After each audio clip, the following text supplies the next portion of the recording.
KC wear ఏమన్నాడంటే దీన్ని అర్ధ సమాఖ్య. భారత రాజ్యాంగం అనేది సగం సమాఖ్య లక్షణాలతో కూడుకున్నది, సగం ఏకకేంద్ర లక్షణాలతో కూడుకున్నది.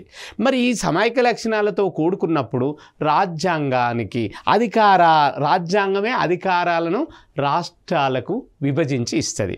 దాంట్లో భాగంగా మరి రాష్ట్రాలు ఆ అధికారాలను జిల్లాలకు ఇస్తాయి, ఆ జిల్లాలు ఆ అధికారాలను మండలాలకు ఇస్తాయి, మండలాలు ఆ అధికారాలను గ్రామ పంచాయతీలకు ఇస్తాయి.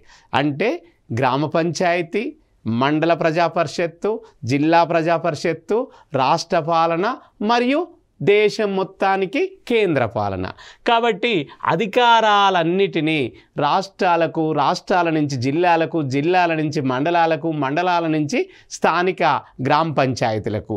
అదేవిధంగా మరి అర్బనైజేషన్లో పట్టణాలలో అయితే మున్సిపాలిటీలు మరియు పెద్ద పెద్ద నగరాలలో అయితే కార్పొరేషన్లు.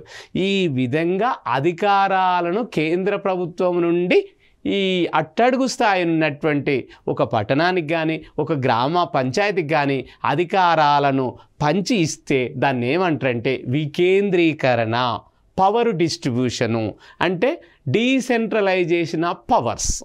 అదే మరి అధికారాలను కేంద్రం తన దగ్గర అట్టు పెట్టుకొని ఉంటే దాన్ని ఏమంటాం? సెంట్రలైజేషన్ ఆఫ్ పవర్స్ అంటారు. దాన్నేమో సెంట్రలైజేషన్ ఆఫ్ పవర్స్, దీన్నేమో డీసెంట్రలైజేషన్ ఆఫ్ పవర్స్.